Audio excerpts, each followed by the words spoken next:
Vem descobrir e abraçar a nova você. Seja muito bem-vinda à Louva a Deusa. Chegar aos 30 solteira ainda é um tabu na nossa sociedade se você for uma mulher. Mas por quê, hein? Por mais que tenhamos avançado e muito no debate feminista, a estrutura erguida sob os nossos pés ainda nos coloca a serviço do homem. E se estamos a serviço, seja para fazer um trabalho invisibilizado dentro dos lares, para garantir a continuidade das famílias, para sermos úteis ao patriarcado, então escolher caminhar sozinha estremece esses alicerces. E aí vem os estigmas da mulher solteira. No almoço de família, a pergunta sempre chega: e os namoradinhos, hein? Talvez não dessa maneira, afinal, aos 30, quase ninguém mais usa essas palavras no diminutivo. Mas a verdade é que para muita gente, não ter um companheiro ou uma companheira nessa idade é sinônimo de fracasso. Medo de ficar pra titia? Quanto tempo é normal ficar solteira? Solteira aos tantos anos? Você sabia que essas são pesquisas comuns no Google? O episódio de hoje se propõe a gerar reflexões profundas, mas, para além disso, queremos ser acalanto, deusa. Entra, vem. Você é a nossa convidada para se aventurar com a gente. Pega o seu chazinho e vem pra roda. Conosco hoje, Bianca Mayumi, psicóloga feminista, criadora de conteúdo e criadora do Psis de Voz. Seja muito bem-vinda, deusa! Eu estou muito feliz de estar aqui. Muito obrigada por essa oportunidade de a gente conversar sobre assuntos tão importantes e que a gente consiga desenvolver aqui um papo muito leve de um assunto também que é denso, que acho que toca cada uma de nós como mulheres, independente se a gente está ou não numa relação, isso fica ali com aquela vozinha, aquelas cobranças. Então, eu estou animada aqui para esse papo. Eu também, e que bom que você disse, porque eu tô numa relação e esse assunto muito me intriga aqui. E bom, hoje também temos conosco a Laís Pereira, psicóloga clínica comportamental que trabalha com mulheres desde 2014.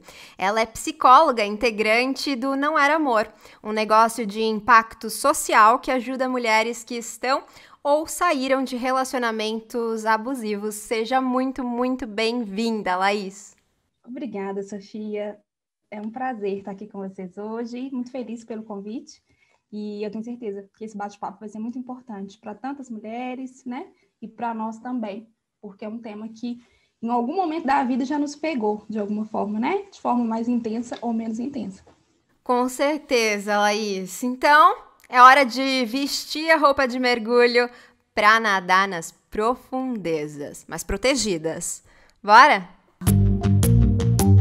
E aí eu queria fazer um aviso para você que está assistindo a gente pelo YouTube. Em alguns momentos eu vou ler aqui, né, o nosso roteirinho que está aqui nas minhas mãos. Então eu vou olhar para baixo, é porque eu tô lendo esse roteirinho aqui, tá bom? Então fica aí avisado. Primeira vez que a gente está aqui no YouTube, então já vou aproveitar para pedir para você se inscrever no nosso canal, curtir, deixar aqui no comentário se você já passou por essas pressões, já se sentiu pressionada a estar no relacionamento, como que é esse assunto para você. Bora pro papo, então. Bom, olha, eu já avisei aqui, já contei pra vocês que eu tô num relacionamento, né? Eu tenho 28 anos, estou me aproximando dos 30. Estou num relacionamento há quase 7 anos. Mas eu até fico me questionando, né? Embora eu não sinta essas pressões diretamente nesse momento, a mim... fico pensando até se eu não tô no relacionamento justamente por elas existirem, né? E aqui, não tô dizendo que eu não sou feliz, satisfeita, muito contemplada na minha relação, mas, né, eu não deixo de problematizar e questionar se eu estaria numa relação se não soubesse que passaria por pressões como essa, né? Se não fosse, se eu não tivesse aprendido desde cedo que esse deveria ser o caminho mais interessante a se seguir. E aí eu queria saber de vocês se esse questionamento sobre a solteirice, né, quando chega ali na casa dos 30 ou quando se aproxima dos 30, é mesmo um questionamento recorrente nos atendimentos de vocês, né? Me conta, Laís. Sim, Sofia, é um questionamento muito recorrente. No meu trabalho com mulheres, eu vejo o quanto é importante, sabe, a gente desconstruir, e eu faço muito isso na clínica, que é identificar com as minhas pacientes o quanto essa cultura que a gente vive impacta o nosso comportamento, né? Então, a análise do comportamento faz muito isso, que é trazer essa dimensão cultural para o consultório, né? Tirar essa ideia de sujeito e nos colocar nessa coletividade, entender o quanto que o nosso funcionamento está associado a essa cultura em que a gente vive. E essa cultura, como se falou bem no início, ela estimula o tempo todo a gente a achar que precisa estar num relacionamento para alcançar essa felicidade plena, esse status social elevado, né? A mulher que, então, está fora desse padrão de mulher casada, de preferência com filhos, porque as cobranças vão vir depois de casar, né? Ter filhos. Essa mulher estaria num lugar desprivilegiado. Então, é uma queixa muito recorrente, assim, um desespero com o qual a gente precisa lidar o tempo todo na clínica, né? Porque, como eu falei antes, em graus mais elevados ou menos elevados, aparece de forma muito frequente e, às vezes, aparece como um desespero mesmo, do tipo, eu preciso de um parceiro, né? Eu preciso entrar nessa roda e, inclusive, pessoas buscando terapia para conseguir entender por que não estão no relacionamento. Será que tem alguma coisa de errado comigo? Olha como que isso é sério, né? Nossa, muito, né? E isso explica as buscas no Google, né? De é normal, até que idade é normal estar solteira, né? Elas começam a realmente achar que tem algo de errado com elas. E aí, Bianca, eu queria saber quais que são as queixas mais comuns, assim, quando elas chegam com essas questões, o que elas mais relatam? Quais são os medos, receios que elas trazem? Acho que disso que a Laís até trouxe, um ponto importante da gente entender que como mulheres nos ensinam, então assim, não é nada genético, nascemos assim, e a gente como mulher precisa de um homem para... Porque é isso também, né? É uma questão bem heteronormativa. A gente não... os namoradinhos, né? Os namoradinhas e namoradinhas. Os namoradinhos. Vocês têm que buscar um homem ali para te completar. Então, a gente, como mulher, a gente está sempre, parece que em busca de alguém ali, nossa metade da laranja, como se isso fosse identitário. Então, quando a gente chega no processo terapêutico, e muitas mulheres vêm falar sobre isso, é muito nesse espaço de qual é o meu problema, algo me falta, é um sentimento ali de caráter, parece, moral com ela. Então, se essa mulher, ela não conseguiu um parceiro, se as pessoas não querem se envolver com ela, ou se ela não quer se envolver com as pessoas, tem algo de errado com a moral dela. Então, ela é desajustada.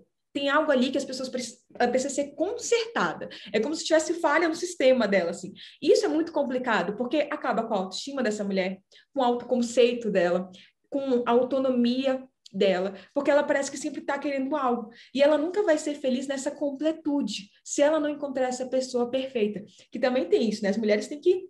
Nossa, se esse cara que está do meu lado também não é bacana, o problema sou eu, porque eu tenho que consertar esse homem. Eu tenho que resolver o problema desse homem. Então, é uma busca, assim, constante para a gente não só ser perfeita com a gente, mas principalmente em relação.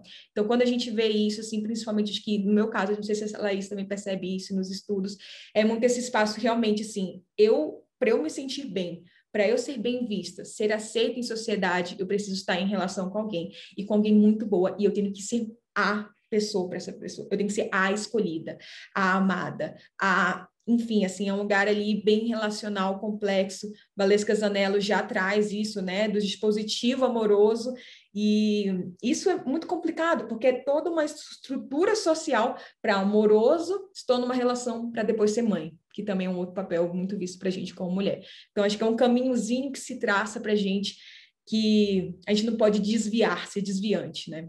Bianca, explica pra gente que não conhece esse conceito, o que é o dispositivo amoroso? Perfeito. Então, Valesca Zanella, uma psicóloga, doutora, ela vem com um movimento muito de entender que é isso que eu falei, é social. A gente aprende o que é ser homem, o que é ser mulher, o que é ser menina, coisa de menino e coisa de menino, né? E a gente, como mulher, desde criança, meninas, a gente aprende a brincar de boneca, a tratar aquela relação ali. Então, eu sou a Barbie, estou tendo que namorar com quem? A princesa em busca do príncipe encantado, que vai salvar a minha vida. Então, a gente cresce com vários desses dispositivos aí, né, sendo lançados.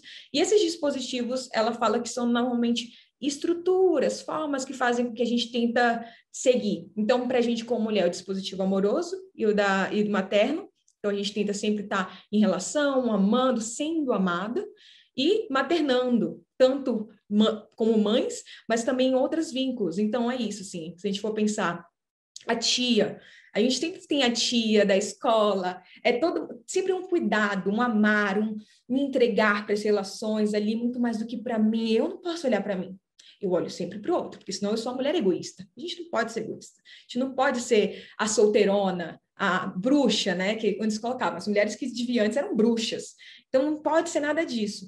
E aí é um pouco disso. Já os homens, esse dispositivo é da eficácia. Eu tenho que ser o cara que trabalha demais, pego várias meninas. Então, olha como que é complexo, né? O homem de 30 anos que está pegando geral, não se vincula, é o garanhão. Nossa, incrível, todo mundo quer ficar com ele. Ele é super bem sucedido entre o grupo da roda dos homens ali, trai a mulher, enfim, não se vincula a ninguém, porque ele está sendo eficaz. Ele está conseguindo isso que ele precisa. Já a gente, como mulher, é educada a amar, até em relação. Então é muito estranho, porque quando a gente vai para a relação, principalmente nessas heteronormativas normalmente, né, nas heteroafetivas, acontece um desacordo ali. Esse homem não quer estar em relação, essa mulher precisa estar em relação. E é esses dispositivos que ela vai abordando, assim, e acabam marcando muito de novo essa questão identitária nossa, né? E se por acaso ele decide, né, se casar ainda, nossa, mas tá muito cedo para você né, fechar com uma pessoa só, né? É muito recorrente esse discurso, né? Os casamentos, aquele game over, né? O cara lá naquele bolo em cima do casamento, sendo puxado, arrastado, Às e a vezes mulher, tipo, amarrado. Realmente a gente precisa olhar com carinho para isso. E até vocês trouxeram a questão do ser mãe. E eu fico pensando se essa pressão toda que a gente sente, né, chegando nos 30, não tá muito relacionada à questão da reprodução, né? E a questão da fertilidade, porque ali nos 20, quando a gente tá com a fertilidade bombando, né? Ou a gente é vista como um símbolo de fertilidade, aí começa a pressão para que a gente já esteja num relacionamento. Conforme os anos vão passando, me parece que é como se a gente tivesse que correr atrás dessa data de validade aí que nós temos, né? Para sermos mulheres, para sermos validadas enquanto mulheres, né? E aí a pressão vai aumentando com o passar do tempo. Então eu queria saber se você sente isso, Laís, se você sente que tem essa relação, né? Porque a gente ainda é colocada como uma máquina de reprodução ali, né? E ainda também, como a Bianca trouxe, nesse contexto cis heteronormativo, né? Nesse conceito que eu acho que está muito ligado também a conceitos cristãos, né? Você percebe essa relação?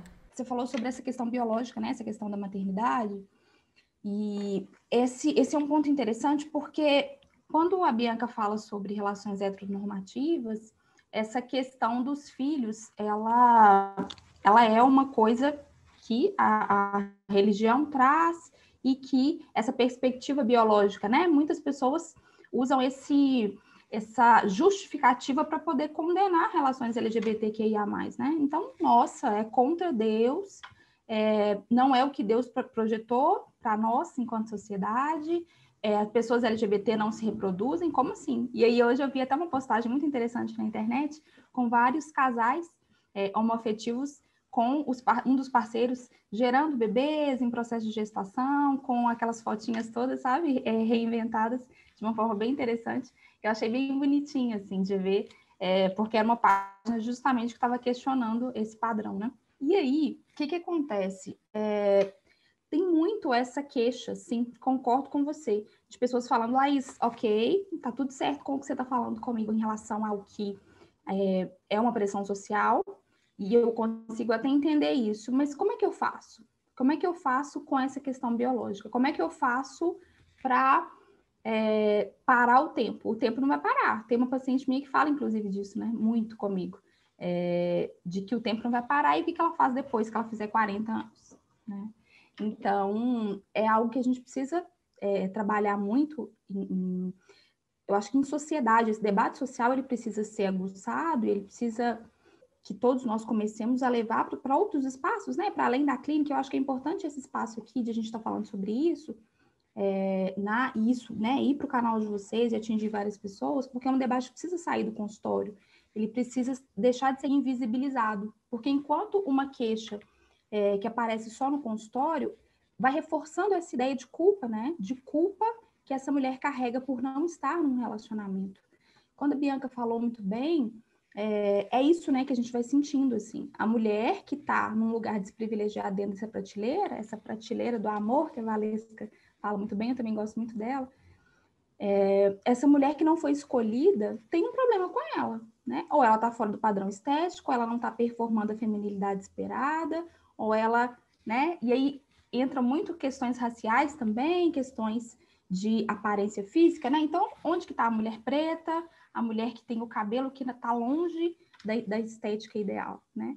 A mulher mais Exatamente. velha, tudo que sai desse lugar da mulher branca, loira, magra, é isso também, né? Tem que ser magra. É Exatamente, tem que ser gordofóbica, essa magra. prateleira é gordofóbica, é racista, é classista, ela é LGBTQIA mais fóbica, ela é transfóbica, enfim, ela tem muitas coisas aí que fazem com que a gente queira performar um lugar ali que não existe.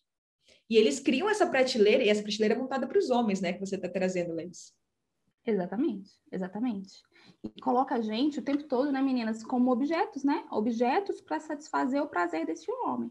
Que é uma prateleira extremamente desconfortável para nós, né?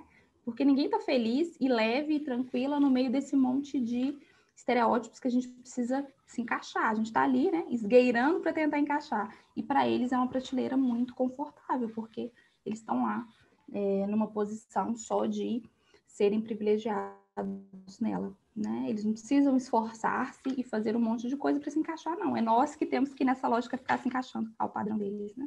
E eu achei muito legal que você trouxe isso da culpa, que tem dados que mostram que a gente, como mulher, sente 96% de nós mulheres sentimos culpa diariamente.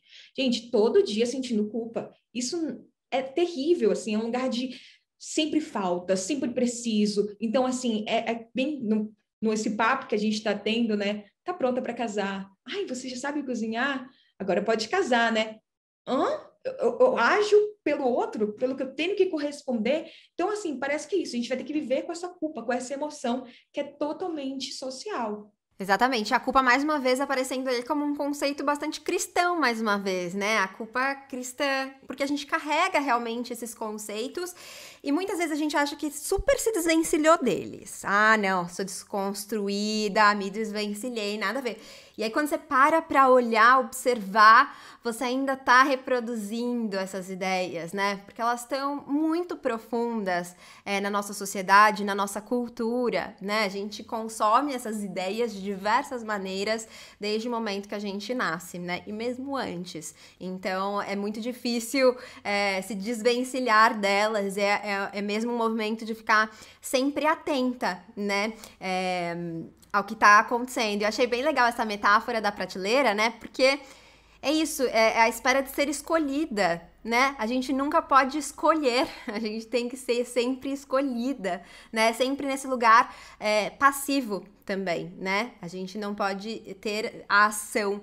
E é muito interessante que mesmo que agora talvez muitas das nossas ouvintes estejam pensando, não, mas não, sou feminista, isso não acontece comigo. Mas quando você para ampliar também essa reflexão para questões talvez mais sutis do seu dia a dia, que não estejam tão escancaradas, é muito provável que você encontre também esse lugar, né? Mas aí, eu queria voltar um pouquinho no que a Bianca falou há um tempo atrás. Você começou a falar sobre as bruxonas, sobre as solteironas, e eu vi um post no Instagram que você falava exatamente sobre isso, né, num recorte ali histórico e cultural. Então, você trazia que nos séculos 19 e 20 tinha um combate às solteironas. E eu queria pedir para você trazer um pouquinho essa explicação pra gente, como que se deu isso.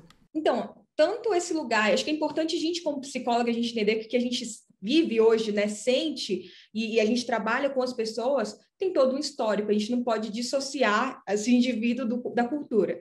Então, todo esse histórico, quando a gente percebe, principalmente essa questão para a gente como mulheres, casamento, vem disso, lá de trás, essa caça, né, as bruxas, caças solteironas, era muito no movimento que beneficiava bastante Estado e igreja, que a gente vê que estão lado a lado. Essa questão de não vamos misturar as coisas, acabavam misturando muito. Então, lá atrás, o que acontecia? Eles acabavam principalmente, não só no negócio de ir para a moral, que a gente falou, perdão, né? A gente como pensamento, demais, precisa se doar demais, a culpa lá. Isso vinha muito nesse lugar, principalmente da igreja. Mas quem se casava lá nesses séculos, 18, 19, eles ganhavam alguns privilégios políticos. Então, principalmente, até quando isso, se a gente for pensar em Portugal, como chegou aqui no Brasil, as mulheres, os homens que eram escravizados, eles acabavam, quem se casava e seguia a religião, né, os indígenas também, conseguiam os privilégios, que a gente, vamos combinar, de privilégio não tem nada, assim, era, na verdade, uma questão de podação de direitos básicos, que eles falavam assim, estou te privilegiando por isso.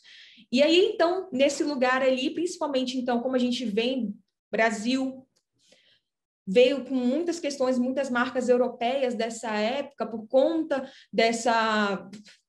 nem podemos chamar de colonização, que eu acho que é problemático isso também, mas, enfim... a gente veio aprendendo algumas coisas, porque lá em Portugal, então, quando eles iam fazendo isso dos privilégios e tudo mais, davam oportunidades políticas, também veio uma onda muito grande de tentar, na literatura, fazer com que essas mulheres que, então, estavam indo para esse patrimônio, como se fosse um patrimônio, objeto desses homens, elas foram lendo muitos romances. E qual o perigo desse romance? Desse amor romântico que se vende. Então, a mulher vai encontrar esse cara incrível que vai fazer...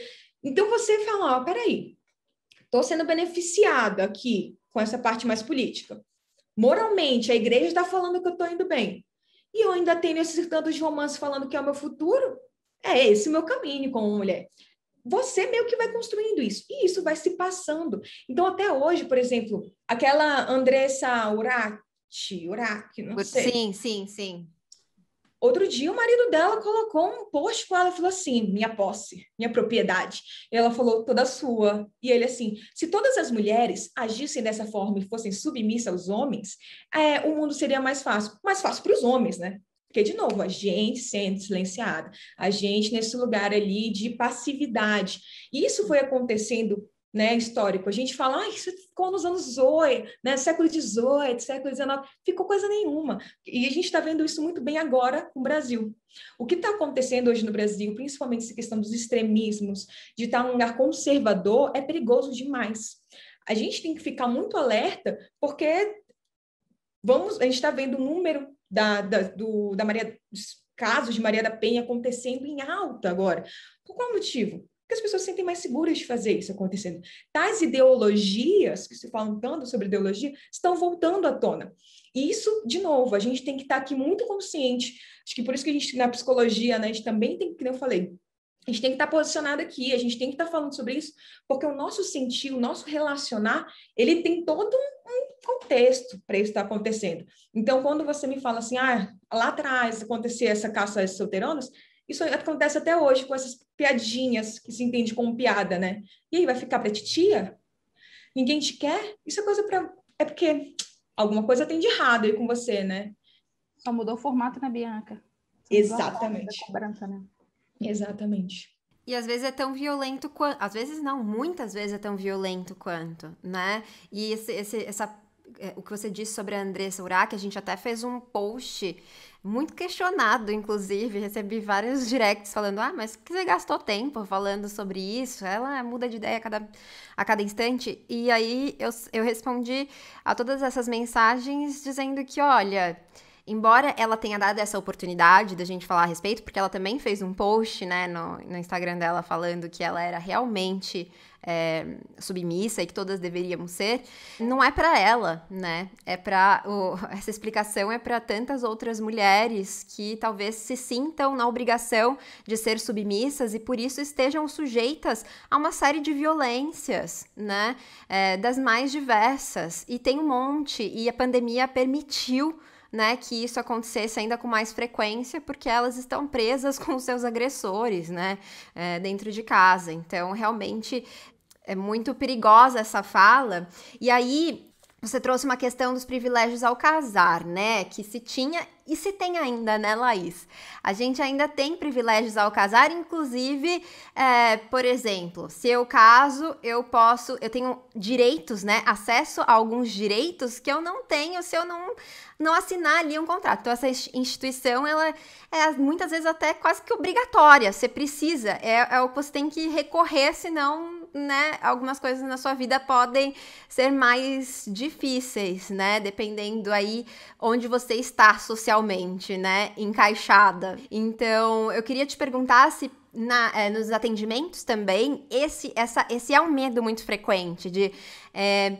preciso encontrar alguém para firmar, né, casar, para me sentir segura nesse sentido, né, tanto financeiro, econômico e também desses acessos, né? Muito interessante você me perguntar isso, porque são vários aspectos diferentes, né? Cada grupo de mulheres, cada caso é um caso, né? É um bordão, um clichê. Mas por que eu falo isso? Porque dependendo da situação, e como eu trabalho muito com pessoas que vieram, né, que saíram ou estão em relacionamentos abusivos também, o que acontece? Muitas vezes a mulher não percebe, por causa dessa cortina de privilégios que foi vendida para nós, né? Como a gente vem falando aqui desde o início do podcast, o quanto que a gente foi ensinada de que o casamento era a nossa melhor saída de vida, né? O melhor caminho que a gente poderia seguir. Então, por causa dessa cortina que foi colocada em nós, desde muito cedo, de que o casamento é uma coisa muito boa, isso cria uma cortina de fumaça para a gente não perceber o que a gente está tendo de perdas, né? E às vezes quando a gente vai analisar cada caso com cada paciente, a gente percebe que tem muito mais perdas do que esses ganhos que ficam aí, sabe? Sendo colocados. E às vezes esse parceiro, se for, no caso, um parceiro abusivo, ele vai utilizar disso, ele vai utilizar dessa história dos privilégios para fazer com que essa mulher vítima tenha, né, esse medo de sair. É como se ela olhasse e falasse, meu Deus, a vida lá fora vai ser muito mais difícil. E às vezes não é, né? Por quê? Vou dar um exemplo para vocês disso. Mulheres que, durante o relacionamento, sofreram abuso, por exemplo, patrimonial, abuso financeiro, foram impedidas ali de formas muito sutis ou escancaradas de trabalhar, elas realmente não têm poder financeiro nenhum. Mas elas não conseguem entender, e aos poucos, às vezes elas vão entendendo justamente em terapia e, né, com a ajuda de apoio social, e às vezes precisa de alguém de fora, uma amiga, um parente, olhar e falar assim, peraí, mas você lembra de quem você era antes desse casamento? Você lembra que você trabalhava, que você tinha renda? E ela consegue ir lembrando de que o tempo que ela ficou ali fora do mercado de trabalho tem a ver com relacionamento. O tempo que ela ficou sem ganhar dinheiro tem a ver com relacionamento. Então, peraí, qual que é o ganho que ela teve real em relação às finanças nesse casamento, né? Então, ela teve um monte de perdas da identidade de quem ela era antes, da vida que estava sendo construída e trocou, entre aspas, tudo isso por estar num relacionamento, né? Isso é um fator importante que a gente percebe muito, que às vezes acaba sendo um obstáculo para a saída dessa mulher de relações que já estão muito adoecidas, né? Relações abusivas, muito difíceis, mas que essa crença de que o casamento é melhor do que estar sozinha, eu prefiro então estar com ele e, não, tá, o abuso tá sutil, não tá tão grave assim, ele nem me bate, né? Não, é só o jeitinho dele mesmo de às vezes me xingar, e vamos lá. É melhor estar com ele do que enfrentar todo esse mundo lá fora, né? E cria-se essa ideia de que o homem está ali e com ele vai ser mais fácil, porque ele está protegendo. Então, são muitas informações sociais que a gente recebe dessa cultura e que vão formando um conjunto de crenças muito complexas, né? E que a gente precisa batalhar para combater. Como Sofia falou, como Bianca falou desde o início, né, gente? É um desafio diário combater essas crenças, porque elas estão bem enraizadas, né? Eu fiquei um pouco emocionada quando você falou, Laís, porque eu já atendi no NAFAVD, que é o Núcleo de Atendimento a Familiares e Autores de Violência Doméstica. E veio um caso, assim, eu lembro de uma fala, essa fala me marca até hoje, de uma mulher que denunciou esse homem, porque nesse lugar as pessoas vão, a partir da denúncia da Lei Maria da Penha, denunciou o ex-companheiro, e esse cara sumiu. E ela ficou com 7 filhos. E como você falou, há uma história para ela não ter desenvolvido várias habilidades, não ter o currículo cheio de coisas para ser empregada hoje em dia. e muito por causa de uma relação. E eu lembro dela falando assim, eu preferia estar ainda naquela relação, sofrendo todas aquelas violências e a ver meu filho pedindo leite e eu não ter o que dar. Então, olha quanto que é cruel isso, assim. A gente está falando de vários recortes mesmo de um relacionamento, ainda mais no que a gente vive hoje no cotidiano, que vem disso, né? Desde essa cobrança, você tem que estar no relacionamento independente do que aconteça. Esteja. Parece que é mais seguro, só que normalmente não. A gente tem dados para isso. Pelo contrário, o lugar mais perigoso para a gente como mulher sofrer violência é dentro de casa. Então, o que está acontecendo? Que casa é essa? Que ambiente? Que lar é esse? Que família é essa? Que se prega tanto que, na prática, a gente como mulher está sofrendo diariamente, está sendo violentada diariamente, assim, está morrendo diariamente, assim. Então, para mim é meio complexo, acho que esses assuntos que a gente fala na teoria é lindo, né? Esteja numa relação, mulher, namore, não fique solteirona antes. Até os 30 você tem que estar muito bem casada. Mas, na prática, a gente está todo dia sofrendo por causa dessas relações aí que se pregam como maravilhosas e lindas, né? Inclusive, eu ia até perguntar mais tarde, mas vou aproveitar que você já trouxe isso, vocês já trouxeram essa questão, né, desses relacionamentos abusivos e eu fico pensando se essa pressão toda, exatamente, né, como vocês vêm trazendo, de encontrar alguém, de estar no relacionamento, você precisa namorar, você precisa casar, você não pode estar solteira, não acaba criando uma situação ali favorável para que essa mulher aceite, né, estar nesse relacionamento. Às vezes ela até sabe, às vezes até tem muitas informações ali, às vezes no início da relação já fica muito nítido, mas talvez melhor se envolver com aquela pessoa do que estar solteira. Você percebe isso, Laís? Você que trabalha diretamente lá no Não Era Amor com esse assunto, com essa temática? Quando a gente fala de relacionamento abusivo, até demoraria, a gente poderia ficar falando só sobre isso aqui, né?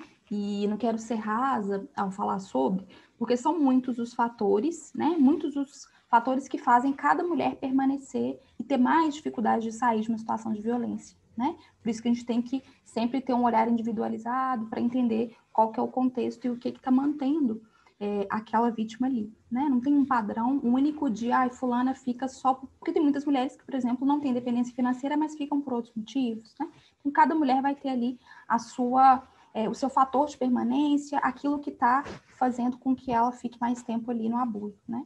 Mas isso que você falou sobre essa pressão social, a relação disso com a permanência, é muito interessante porque uma parte das mulheres, sim, uma parte das mulheres, mesmo atingindo um nível de consciência, ou mesmo percebendo ali no início alguns sinais um pouco complicados, prefere deixar passar por causa, sim, desse fator de pensar é melhor eu ter alguém. 2, por pensar que esse homem vai mudar, então a esperança atua muito fortemente, né? Ah, não, ele muda, depois que casar melhora. Ah, não, tenha paciência. E aí a sociedade de novo dizendo para essa mulher, você consegue, boba, e aos poucos mudando ele, você consegue aos poucos, com muita paciência e muito cuidado, dando carinho, quebrar essas amarras dele. Então, de novo, o discurso social de que essa mulher vai conseguir consertar esse homem e ativando a esperança nela. Continua que vai dar tudo certo. Só que essa mesma sociedade, na hora que essa mulher está lá acuada e pensando assim, eu preciso sair daqui porque não está dando, a sociedade culpa essa mulher. Acaba com essa mulher na tentativa dela, frustrada, quando ela tenta sair e não consegue, a sociedade fala, mas você está aí porque você quer. A culpa de novo, paralisia que causa nessa mulher, porque quando ela é julgada, uma mulher que está em violência, ela não vai ter mais força de sair, é pelo contrário, né? Se ela não tem acolhimento ali na rede de apoio dela, a tendência é que ela fique cada vez mais tempo. Então, a mesma sociedade que estimula essa mulher a passar por cima desses primeiros sinais de abuso é a mesma sociedade que no futuro vai julgar ela e falar, tá lá porque quer, tá apanhando porque quer. Por que não saiu desde o primeiro tapa? Tá vendo como que é complexo, né? A sociedade, ela vai culpando a mulher do início ao fim, né? Do início ao fim nessas relações. Não mete a colher só quando tá beneficiando o patriarcado, né? É engraçado isso, porque senão tá todo mundo metendo a colher.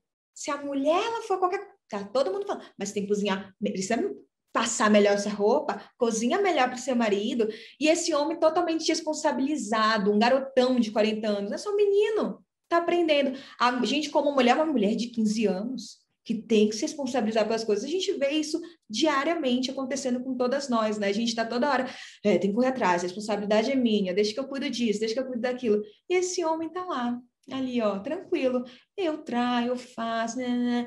E a gente... E eu acho que é importante sinalizar aqui, né? As pessoas às vezes vão no meu perfil e falam, Bianca, você odeia os homens, quer fim aos homens. Eu falo, não, gente, não é os homens em si, é a forma como a gente cresceu aprendendo o que é ser homem e o que é ser mulher. Ou seja, que é importante a gente entender. Tem uma vez até que eu fiz um vídeo, não é nem todos os homens, que as pessoas falam, nem todo homem é assim. Sim, que a gente acho que é importante de falar, né? Porque a gente está trazendo aqui o que historicamente, culturalmente, fomos aprendendo o que é ser mulher, o que é ser homem em relação. E que bom que isso pode mudar, e que bom que a gente está falando sobre isso. A gente, como psicóloga, acredita muito na mudança, senão a gente não seria psicóloga também, né? Que é para tentar entender e ver, se relacionar de outras formas mais saudáveis do que a gente vê atualmente, tá? Não é isso aí que a gente está falando, não é ódio aos homens ou coisa nesse sentido, acho que é importante sinalizar. Exatamente, né, Bianca? A gente não está generalizando, né? E é bem interessante perceber que os homens que estão em relações, e mulheres que estão em relações, e que a gente percebe que tem um padrão mais saudável, que estão buscando essa saúde diariamente, são pessoas que estão bem mais descoladas disso que a gente está falando aqui, né? Elas não estão lá querendo competir com a parceira ou exigindo que essa parceira satisfaça o prazer deles, está uma coisa muito mais equilibrada, né? Então, indica para a gente muito na prática, não só na teoria, de que o caminho é tentar fazer sempre práticas mais distantes, né? Desses papéis aí tão engessados socialmente. Muito interessante, eu tava aqui, enquanto vocês falavam, eu lembrei de um acontecido agora, no final de semana, fui visitar meus avós, que fazia um tempo que eu não visitava, e aí, enfim, várias observações que a gente podia trazer pra cá, né, um exemplo... que vocês falaram, né, que a mulher tá a vida inteira, mas ele é só um garotinho, meu avô é um garotinho de 80 e tantos anos, né, que sentou ali à mesa pra fazer o seu lanchinho, e aí, mas cadê o leite? Pra minha avó, né, ela falou, mas você não falou que queria leite? Aí ele, como se ela tivesse que ainda por cima adivinhar que ele queria leite, quente, né, e aí ela falou, mas ele tá frio aqui, precisa esquentar. Aí ele falou, então esquenta, né? E ela foi lá e esquentou. Eu fui na cozinha acompanhando ela e falando, vó, se fosse eu, já não imagina que eu colocava ele pra esquentar o próprio leite. Como assim, vó? A essa altura, ela... e aí, né, dando as desculpas por ele também, né? E aí eu também me lembrei que nesse mesmo encontro, em um dado momento a gente tava conversando sobre um rapaz, né, que a gente conhece, e que teve alguns desafios na vida. E aí, em algum momento, a minha avó falou, mas agora ele arranjou uma mulher evangélica e ela colocou ele na linha, né? Então vem essa ideia que vocês trouxeram de que a mulher, ela tem essa função, inclusive, de endireitar, de domar, enfim, seja lá o que for, a responsabilidade, né, sobre esses garotinhos de... independente idade, né? Por agora, tem um quadro que vai ajudar a desmistificar todos esses mitos a respeito da solteirice aos 30. Então, vamos pro Derrubando Mitos. Bom, nesse quadro que a gente vai trazer de vez em quando aqui pra você, ouvinta, a ideia é facilitar a nossa conversa e simplificar, né? Trazer de forma simples essas informações. Eu trouxe alguns mitos aqui, não sei se são mitos ou são verdades, vou trazer algumas afirmações aqui, e aí eu vou pedir para as nossas convidadas dizerem se é mito ou verdade. Estar solteira aos 30 é um alerta? Ou seja, quando a gente chega ali nessa idade solteira, quer dizer que estamos fadadas a uma vida inteira de solteirice, Bianca? Mito, mas eu gostei do alerta. Antes eu ia falar assim, verdade, maravilhosa, porque é um alerta de que você está se escolhendo, você está escolhendo outras coisas. Eu acho que esse é o perigo também, assim, eu vou colocar como história minha. Eu, hoje em dia, moro junto com meu namorado, a gente está junto há 4 anos, tenho 25 anos, então... Mas até meus 21, eu falava, ele é meu primeiro namorado, então eu falava, não vou me relacionar com ninguém, é a minha forma de revolucionar e ser resistência. Porque eu pensava, estar numa relação é esse negócio que tá me mostrando aí, não existe relação boa. Então, assim, acho que talvez seja um alerta de peraí, você está fazendo isso por você? Por quem você está fazendo, sabe? Acho que é um olhar para si. Então, gosto do alerta até aí, mas que é fadada ao fracasso de modo algum. Mito, mito, mito. Inclusive, soltei um texto sobre essa temática na minha coluna da Cláudia, falando exatamente isso, que os 30 solteira pode ser uma grande oportunidade, né, pra gente olhar pra si, fazer esse grande mergulho, se descobrir, construir uma relação saudável com a gente, né, pra poder, então, adentrar relações também saudáveis. Próxima afirmação, Laís. As mulheres chegam aos 30 solteiras porque ninguém as quis. Mito enorme, né? Acabou que a gente até respondeu um pouco dele mais cedo. As mulheres podem ter chegado aos 30 por vários motivos, né? Só essa mulher pode falar de si mesma. Por quê? Por que ela não casou? Por que ela chegou aos 30 solteira? Pode estar super bem, feliz, pode ter escolhido outros sonhos, outras possibilidades na vida dela, pode ter escolhido viver qualquer tipo de sonho que não incluísse ter um marido, né? Então, não quer dizer que ela tá lá esperando para ser escolhida, que ela tá lá largada chorando, né? Não, é mito, mito, mito. Maravilhosa. E Bianca, é impossível ser feliz solteira aos 30? 30 e poucos? Mito também, eu amei o que a Laís falou de escolha, é isso. A gente, como mulher, tá tão nesse campo, de modo geral, mulheres e homens, tá? Sociedade. Temos tantas expectativas a serem cumpridas, eu acho, né? A vida perfeita, que parece que a gente não tem escolha. Então, eu acho que é exatamente isso que a gente está tentando abordar aqui, né? Se você quer estar numa relação, esteja, mas esteja consciente, intencionalmente. Se você não quer, não escolheu estar numa relação, que seja de uma forma intencional também. Então, acho que isso é importante, sim, entender. A gente, como mulher, não está ali nessa prateleira que a gente falou ali atrás, à mercê de nada, e sendo infelizes, e ó, coitadas, ninguém me escolheu. A gente quer estar ali, sabe? Minhas regras, eu escolho meus destinos. A gente pode aprender em relação como a gente pode aprender sozinha, e que a gente possa desenvolver essas possibilidades para mulheres, homens, enfim, todas nós. Perfeita. Laís, eu ia te fazer uma pergunta que a gente já respondeu, então eu vou fazer outra. A afirmação é a seguinte: solteirice aos 30, 30 e tantos anos é um sinônimo de promiscuidade? Que eu acho que essa é uma questão que é muito recorrente também, né? Meninas, engraçado que o patriarcado vai dizer isso, né? É um mito enorme. Mas o patriarcado vai julgar essa mulher e vai usar isso para culpá-la de estar, né? Então ela tá errada, tá vendo? Ela não quer casar porque ela tá lá, ó, ficando com várias pessoas e ela não quer ser fiel, né? Por isso que ela não dá conta de um relacionamento. Mas não é verdade, gente, não é verdade. Dentro das escolhas que a gente falou, que a Bianca falou também, a escolha pode incluir não estar com vários parceiros sexualmente ou estar também, e tá tudo certo, né? Quem pode julgar quantos parceiros essa mulher fica e o que é promiscuidade para ela, sabe? Assim, o que é isso, né? Que palavra, que significado tem para essa mulher, né? Para ela, talvez, ela tá se divertindo e tá tudo certo, né? Se for feito com consciência, se ela estiver feliz e leve, tá tudo bem. Eu amei que você falou isso de promiscuidade para a mulher, porque ninguém fala, nossa, aquele homem é muito promíscuo. Não existe isso, gente. Aí é muito, olha o encalhado. Não, é a encalhada só, né? É a solteirona, não tem o solteirão, é positivo. Solteirão de 40 anos, ali no meio das suas festas. Bem resolvido, né? Ele é seguro de si, né? Tranquilo. Exatamente. É sempre bom a gente derrubar uns mitos, inclusive, né? Mas, voltando para o nosso papo, eu fico pensando no tanto de consequências que esses mitos todos que a gente acabou de falar, né, trazem, né?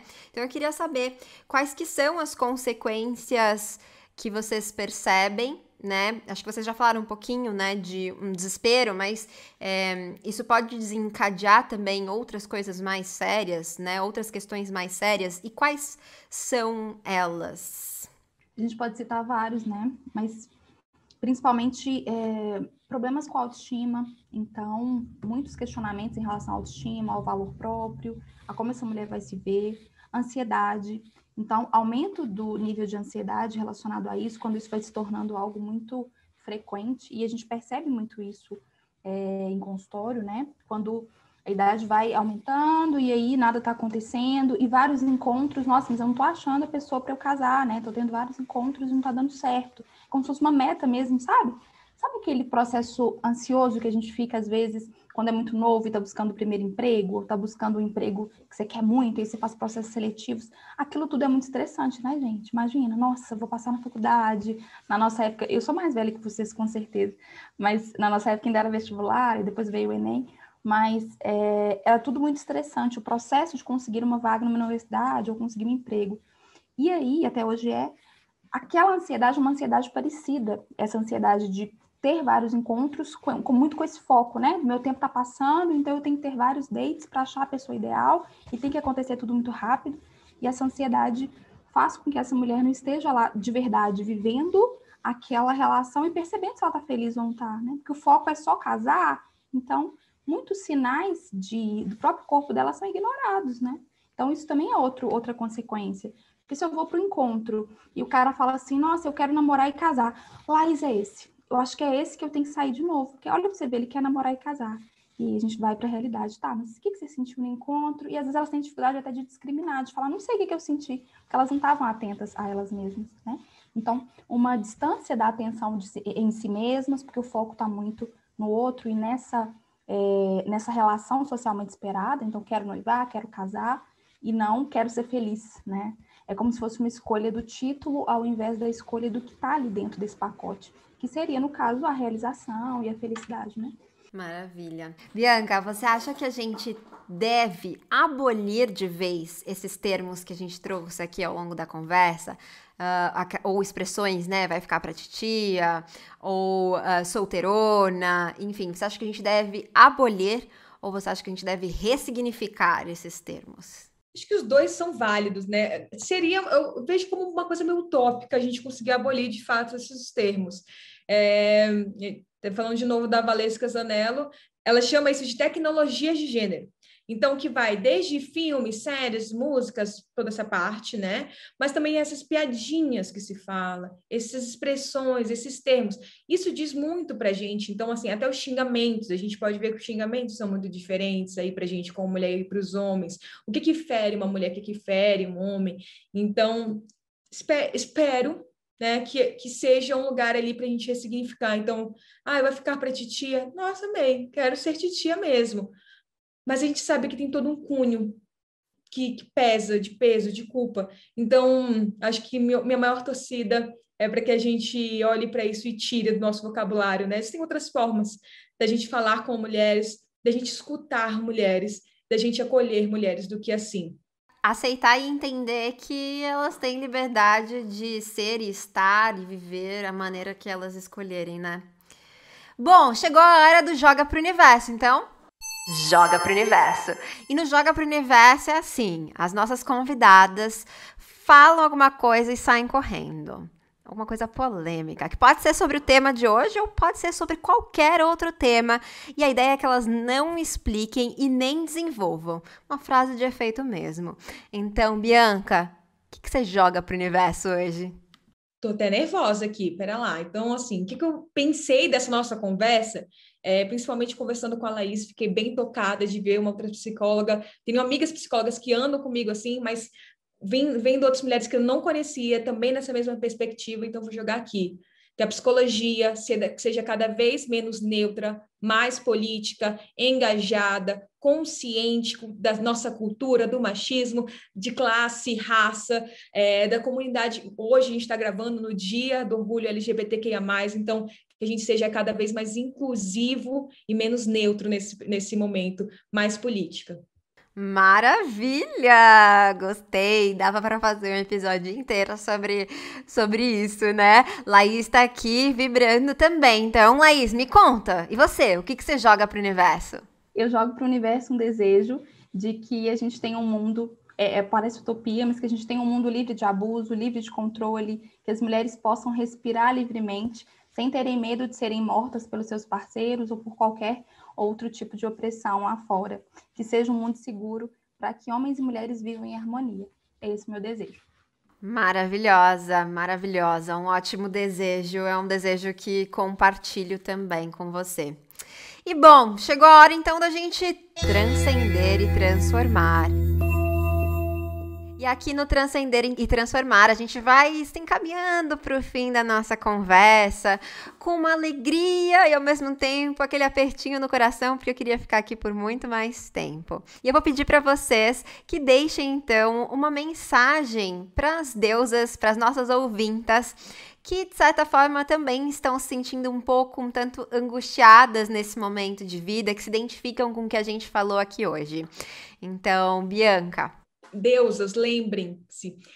Gosto muito dessa música e vou citar ela aqui. Um homem não te define, sua casa não te define, você é seu próprio lar.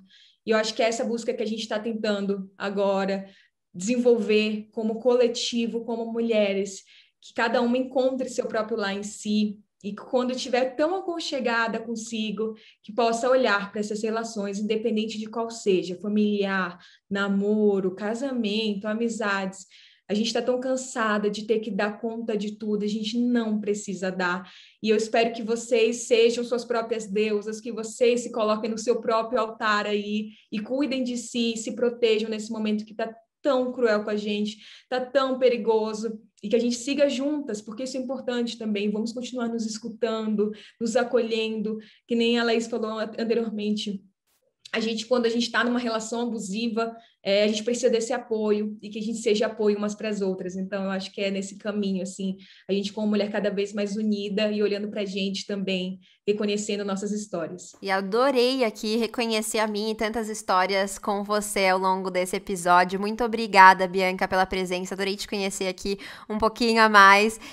Se você puder deixar também para as nossas ouvintas os seus arrobas, enfim, como que elas chegam até o Psis de Voz. Olha, eu tenho 2 perfis, eu tenho o @psi.bianca, que é o meu, que eu falo sobre psicologia, gênero, saúde mental, então pra gente como mulher, mas eu tenho também um Instagram mais para outras psicólogas, que é o Psis de Voz, então vocês também podem acompanhar, e eu tenho meu podcast, que é o Mulher de Voz, então no de voz aqui, porque é isso, assim, a gente tem que dar voz pra gente, chega de silenciarem a gente, vamos lutar, né, e resistir para nossa existência aqui.